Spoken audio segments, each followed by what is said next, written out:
Welcome to Shattering Myths, a program devoted to the largest segment of society. To those who know that the world's religious, political, economic, and military institutions are corrupt, even counterproductive. I am Yahowah. If you'd like to join us, our toll-free number is 877-300-7645. Yesterday we ended our news hour talking about the murder of Christians in Libya by the Islamic State. And these were Ethiopian Christians. There was a little more to that article that I wanted to share with you because it is instructive. It says that Ethiopia has long drawn the ire and anger of Islamic extremists. So it's trying to justify the murder. As if, that in every conflict there has to be a grievance on both sides. And that's one of the biggest issues relative to the reporting on Islam. Where it is the most egregious is as it relates to what's called the Arab-Israeli conflict, and sometimes called the Israeli-Palestinian conflict. To give the impression that both sides are wrong, that both sides are antagonists, that both sides are to blame. And that just isn't the case with Islam. Islam is very seldom ever provoked. Muhammad was never provoked, and he led 75 ruthless terrorist raids, robbing and raping everyone within camel ride of Mecca and then Medina. Not a single attack perpetrated by Muhammad was provoked. And the same thing is true today. This has Ethiopia drawing the anger of Islamic extremists. First of all, as we know, and we're going to always correct the record, there is no such thing as an Islamic extremist. They're just Muslims. If a Muslim isn't violent, they aren't a Muslim. And if a Muslim is violent, then they're just a Muslim. The Quran makes that distinction. It's not my interpretation. It's not trying to smear the religion appropriately, inappropriately. It is just the basis of Islam. The Quran is the arbitrator. The Quran says you cannot be a peaceful Muslim. That if you are peaceful, if you do not engage in and support jihad, which is an armed struggle, and in Muhammad's case, against defenseless civilians, to plunder them, to enslave them, to rob them, and to rape them, then you cease to be a Muslim. So it says that Ethiopia has Ethiopia is bad. Boy, Ethiopia had it coming to them. They were long drawn the anger of Islamic extremists over its military attacks into neighboring Somalia. Why in the hell, journalist, if I can be so kind with that label, do you think Ethiopia has gone into Somalia? Do you think they've gone into Somalia because it's the garden state of northeastern Africa? Do you think they've gone into Somalia because, boy, that really looks appealing and we would really like some of that hell that they have over there? Somalia is the single most dysfunctional country on earth. Of course, it's 100% Islamic. Those things seem to go together. There is no place on earth that is as savage, as brutal, as repressive, as repulsive, as dysfunctional as Somalia. No one goes into Somalia because they want some of that. Ethiopia goes into Somalia militarily for a singular reason, the same reason that Kenya does. And that is because Somali Muslims aren't properly contained. They aren't caged. They aren't quarantined, which is what needs to be done. And they cross that border, and then they perpetrate savage, repulsive repulsive and perverted attacks on civilians in Ethiopia and Kenya. And they do it over and over again. They do it so routinely that the only way to deal with them is to try to attack the source. Now, of course, the problem in Kenya and Ethiopia is the same problem the world over, and that is that the religion of Islam is not held accountable, and the hosts of that religion are not seen as the cause. If they were, then Ethiopia, like Kenya, would simply quarantine them. They would build a massive wall, and they would export every Muslim out of their country back into Somalia, where they could not perpetrate such heinous acts. The last one, of course, in Kenya, was perpetrated by Somali Muslims who infected Kenya. Of course, there were also Muslims whose parents were residents of Kenya. You have to eliminate the Islam if you're going to eliminate terrorism. But to suggest that Ethiopians, the Christians in Ethiopia, had it coming to them because they responded to Somali Islamic aggression is like blaming the Israelis for defending themselves against the constant onslaught of Islam.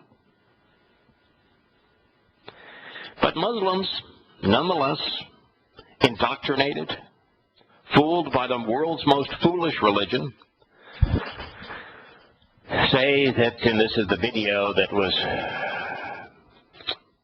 promoted by the Islamic State as they were murdering these Christians. Well, the militant video at one point said, "Muslim blood that was shed under the hands of your religion is not cheap." And so they're saying that Ethiopia is a Christian nation. The majority of Ethiopians are Christian. It's as much a Christian nation as is the United States. It's the majority religion. I'm not even sure in the United States Christianity really is the majority religion anymore. I would suspect that socialist secular humanism, particularly in young people, is the most popular religion in America. But they are saying that we will kill you because you killed us. But they won't bother to think that the only reason the Ethiopians killed them is because they had launched attack after attack, mercilessly murdering civilians. We have Glenn on the line, and I want Glenn's opinion on labeling of conflicts as this journalist did, as the Ethiopians had it coming to them. Hello, Glenn. Yeah, good morning. Yeah, I listen to, the media describe, and the politicians complain about RT being propaganda. Yes. Pretty much everything we see in all of our media is propaganda. And the weasel worders and spin doctors and liars and manipulators are never going to tell the truth. And they're always, So I'm just kind of used to it, Yeah, and I don't want to. Well, it is pervasive, and they are never going to change. That's all true. When we become callous to it, if there isn't someone out there that's willing to be an irritant, to say these are weasel worders, what they're saying here is nothing but propaganda. And it's now propaganda, of course, for America's media religion, which is secular socialist humanism. And so it's political correctness to convey it this way. Those Christians always have it coming to them. Right. It's crazy. The Muslims are never wrong. Did you see the story recently about the Muslim couple on an Australian commuter train? What was the story there? There was a Muslim couple, man and wife, sitting there. Wife had a headscarf on. And this was like a YouTube thing. There was this heavy-set white lady sitting across from them, and she was complaining to them, berating to them about Muslims killing Christians. And this other, and we don't know religion, really. And this other woman. And by the way, that's appropriate for her to say, and it is appropriate to let people know that in the name of their religion, horrible things are happening. Yes, but she was the bully, Yada. The story was that this other woman, another white woman, we don't know her religious background, began berating the woman who was berating the Muslim. Oh, okay, yes, because we can't hold for bullying them, and this made the news. This became a newsworthy story, and even ended up. And she was interviewing the second woman about how she's, it was so good of her to intervene on behalf of the poor bullied Muslim couple. And to bully the woman who was the moral voice. The moral voice there is the one who would not tolerate evil. But you see, in political correctness, we are intolerant of Christianity, but we're tolerant of Islam. Right. Well, and so she was intolerant of the Christian, right? And she was then presented as this advocate for tolerance. Exactly. She was a tolerance tyrant. She was just doing her civic duty because she didn't want Australia. People think this is even though she was wholly and completely intolerant of the truth. The Christian woman was telling the truth. And probably completely ignorant of the circumstances. But that is correct. She's not. Yeah, wow. Exactly. Yeah. So that is how far we have fallen. I don't have any illusions, Glenn. I have no illusions that the message that we're conveying, which is that we are being lied to in every possible way by the media, by the government, by our military, by those who guide the country economically, and by every religion, as well as by most professors, particularly outside of the sciences. I make no illusions that none of that's going to change. And the expose we're doing, where we're exposing and condemning these institutions, isn't going to change those institutions. It's not going to save America or any country. These trends are unstoppable. We are way too far gone to make a difference collectively. But I think you would agree, we can absolutely make a difference individually. And that's why we say these things.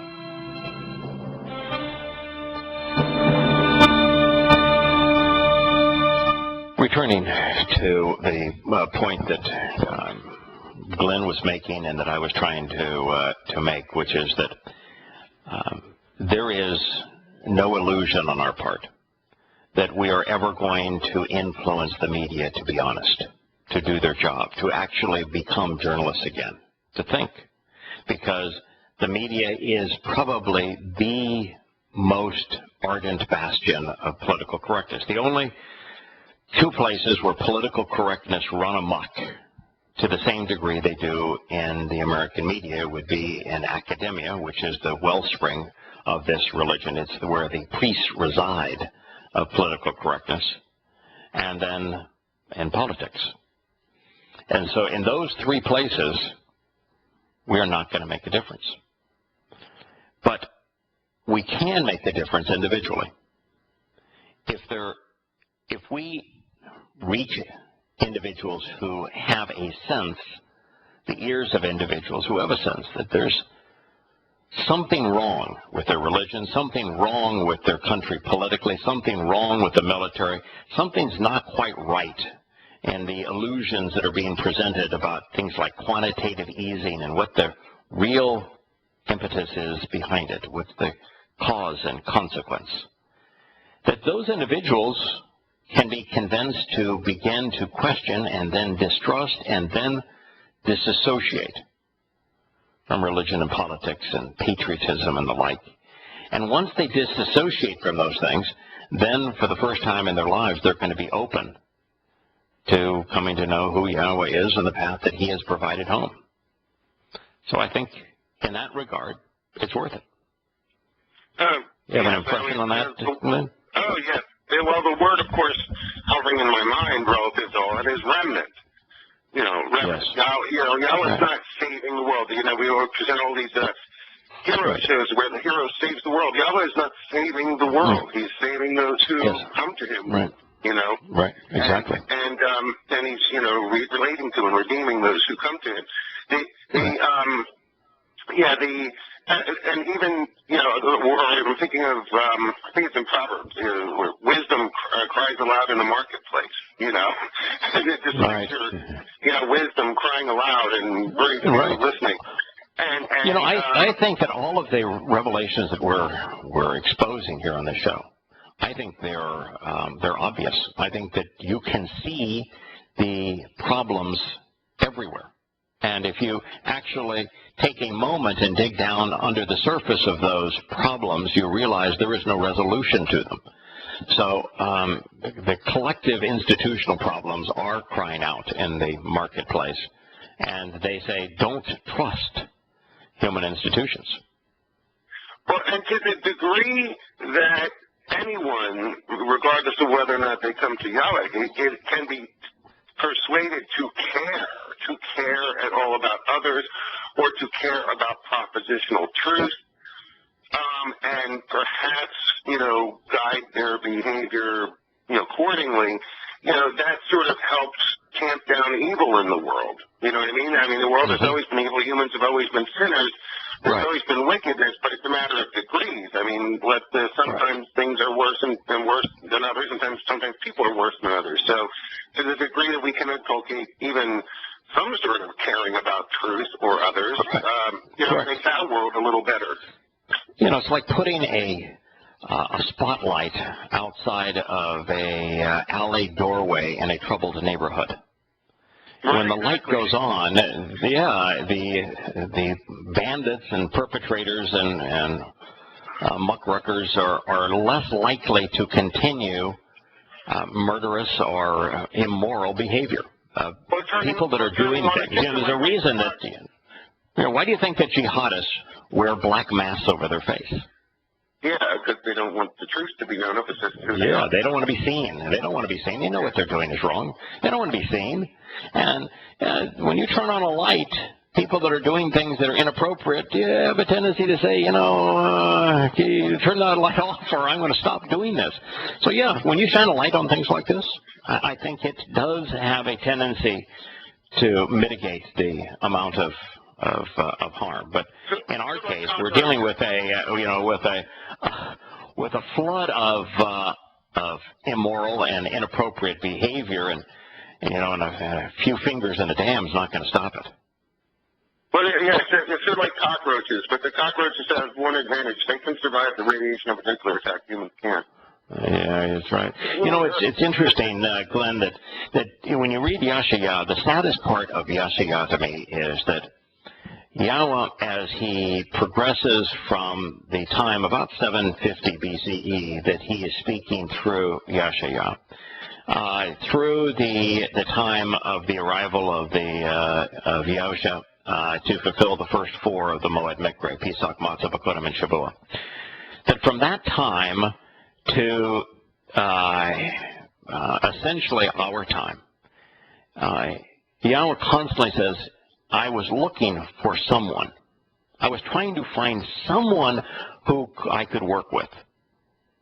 I couldn't find anyone. But here I am, Yahowah, send me. Yeah.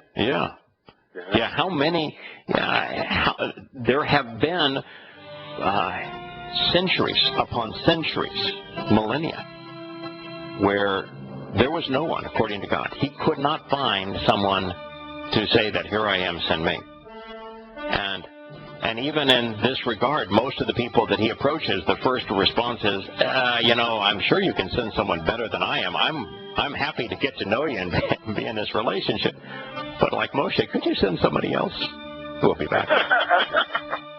Welcome back to Shattering Myths. In this particular case, this video that we were talking about, where the Muslim is saying that they were justified in killing the innocent Christians, which is what Muslims do. They almost always attack defenseless individuals.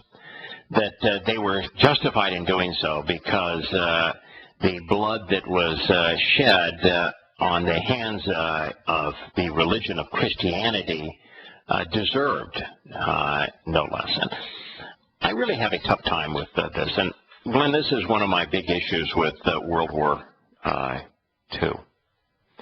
And that is that this notion that if somebody attacks you, you don't first determine whether or not there was cause and consequence for it.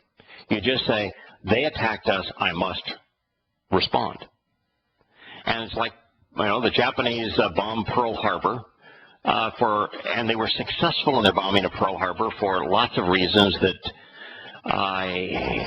were made so by stupid actions on behalf of the United States. And that rather than simply holding coming up with a plan that would deal with that in the most efficient way, we decided that we would declare war on Japan, and it's a war that we sacrificed hundreds of thousands of American lives to avenge the 3,000 sailors who were killed on that day. And we perpetrated the war towards the end by killing as many as 50,000 Japanese civilians a night, burning them alive. And I just keep on saying, how is that reasonable?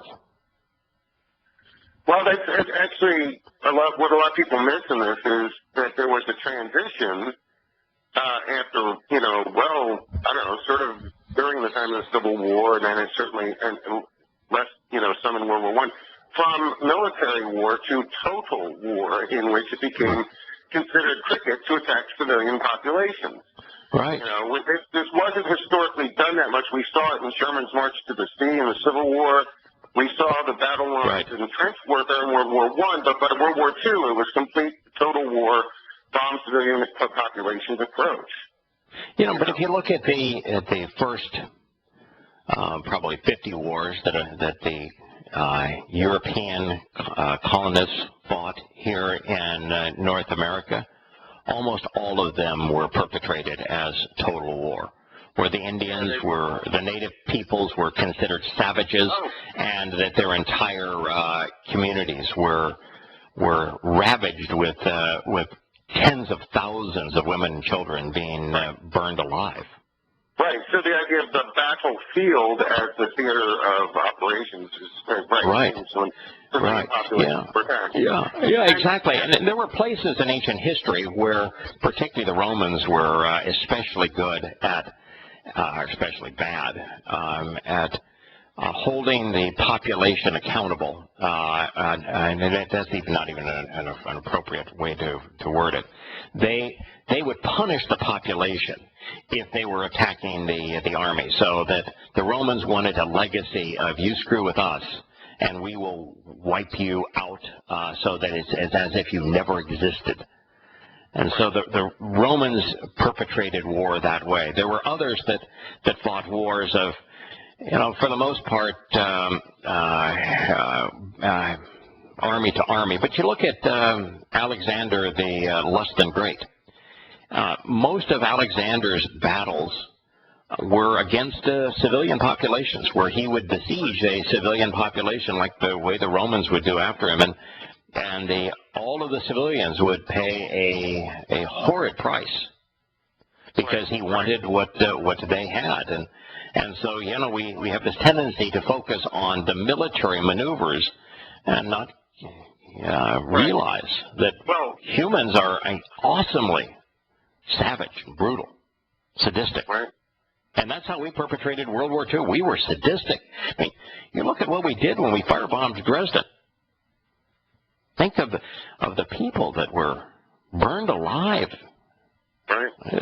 We are barbaric, and the fact, we have this idea of standoff technologies where, we have, when you drop a bomb from 30,000 feet in the air, you don't see the devastation you cause. Yeah, you would have a very difficult time getting a soldier to douse women and children in napalm, a sticky form of gasoline, and then light the match and watch them burn alive, and then to do it again and again and again. But you can get them to fly airplanes at 30,000 feet and to drop incendiary bombs on those people. Yeah, or when politicians who love to send the military up but never send their own kids You know, if you're not one of the fortunate ones, if you're not a senator's son, like the song said, you know, you get to go out, and especially in Vietnam, if you're black, you get sent to the front lines.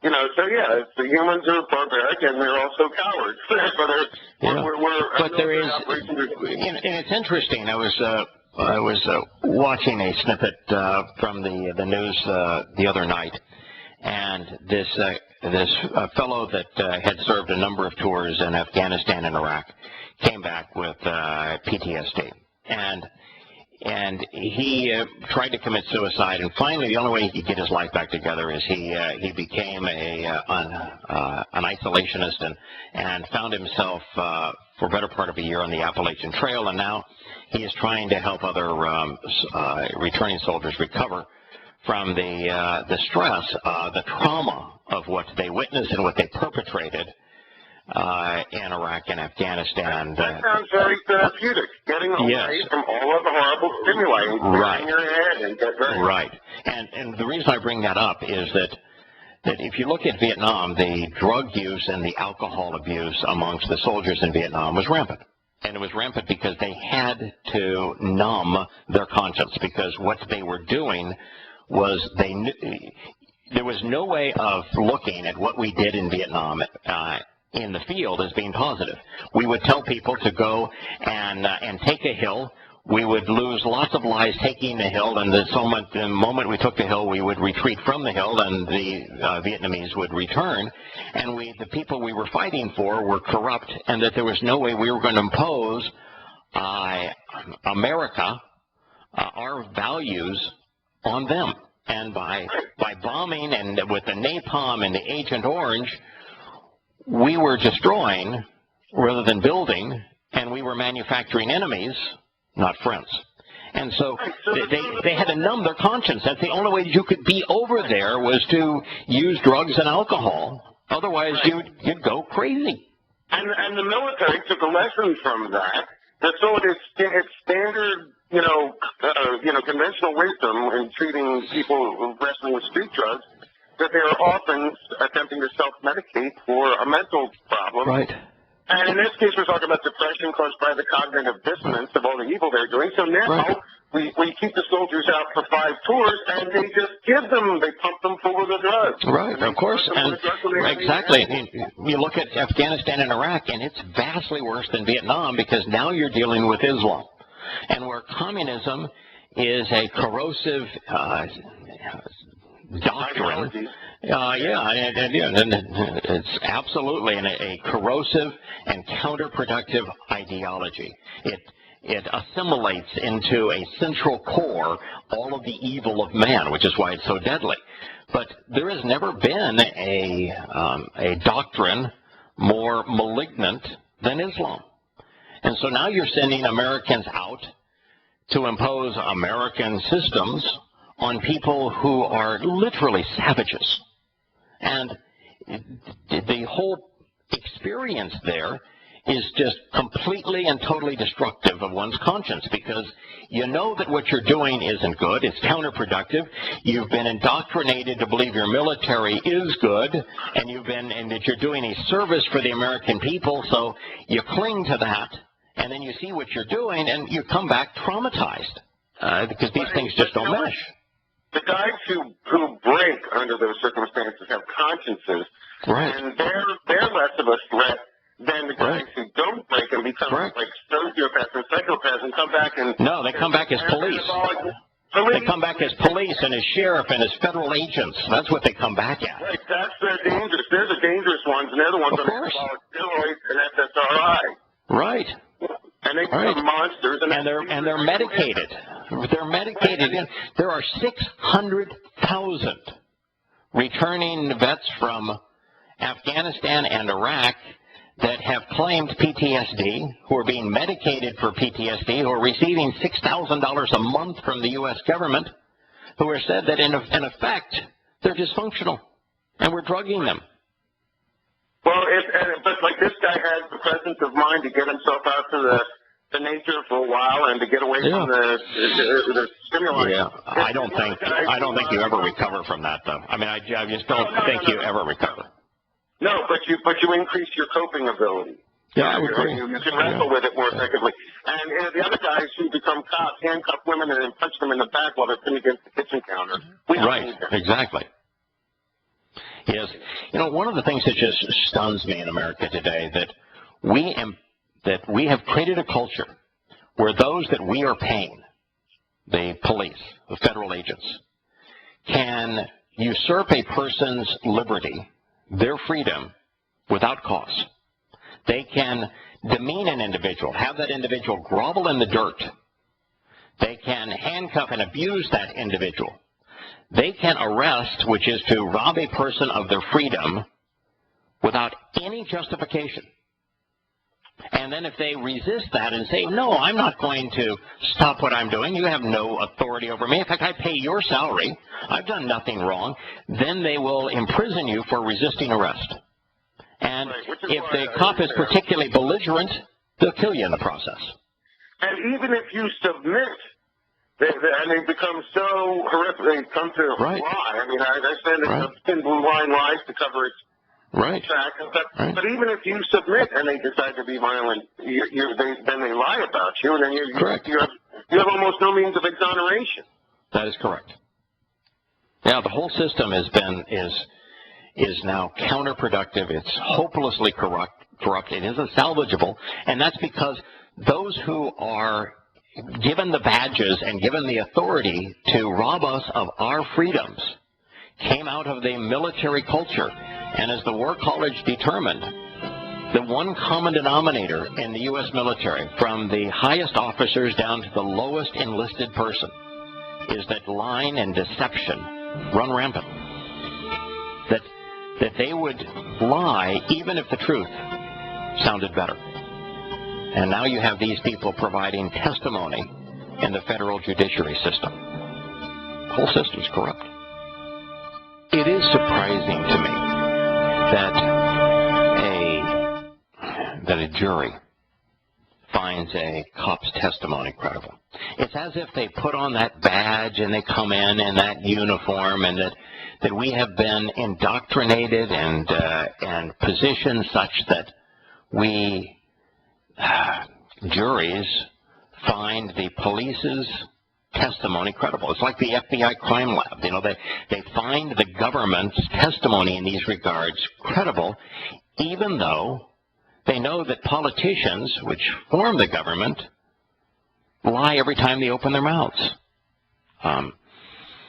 And until we resolve that and people begin to question why it is that the Department of Justice routinely deceives jurors to incarcerate innocent people, and we've got a heck of a problem on our hands.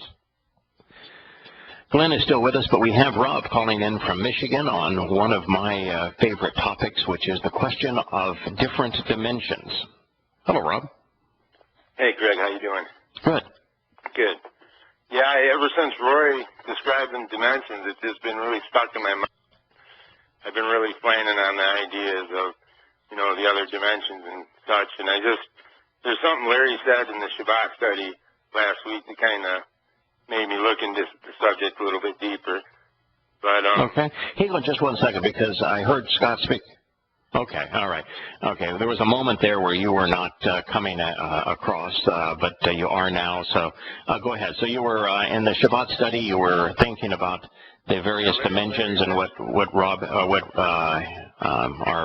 our buddy down there in Australia had to say. Yeah, right. And anyhow, I've been. Have you? I haven't heard you talk about it on your show or anything, but have you looked into the Hadron Collider, that CERN machine they have running right now? Yeah, down in CERN, they're trying to find, of course, the boson Higgs particle, and they're essentially accelerating the tiniest particles of matter, such that they can create a fusion reaction. Of course, there's some people are concerned that they're going to create a mini black hole, which is going to propagate itself and then destroy the planet or turn the thing into a bomb. But I think they're dealing with enormous amounts of energy but over an extraordinarily small thing. But they're basically trying to figure out how in the universe works, and as they do that, one of the things that strikes me is that each time we learn more about the universe, it retreats inwardly, just as the universe of the stars and galaxies is retreating outwardly beyond our comprehension. The universe is retreating inwardly beyond our comprehension. We realize that matter is made up of molecules. The molecules are made up of individual atoms. The individual atoms are made up of protons and neutrons and electrons. And then the protons and neutrons are made up of quarks and leptons. And then there's these energy packets, if you will, that comprise them. The very universe is retreating inwardly as fast as it's retreating outwardly, both beyond our comprehension. Right. Yeah. And what strikes me too is one of the things that's interesting here is that, religious man wanted man to be in the center of the universe, so they had the sun revolve around the earth rather than the other way around. But when you look at the scale of our universe, we are right in the middle of it. In fact, we're not only in the middle of it because the universe is retreating inwardly small and outwardly at about the same rate and same scale, putting us from a size point of view right in the middle of the universe. But at 3.5 dimensions, stuck in the ordinary flow of time, I think there are 7 dimensions. I think 7 dimensions explains the universe as string theory seeks to explain dark matter and dark energy, and time being a dimension. We're in 3.5 dimensions. Isn't 3.5 dimensions halfway to 7? Yeah. I think we are right in the middle of the universe. So you're thinking that Yahowah's in the 7th dimension and living outside the universe? Yeah. Oh, yeah. He definitely exists outside of the 4th dimension. In fact, he's clearly outside the 5th and 6th dimension.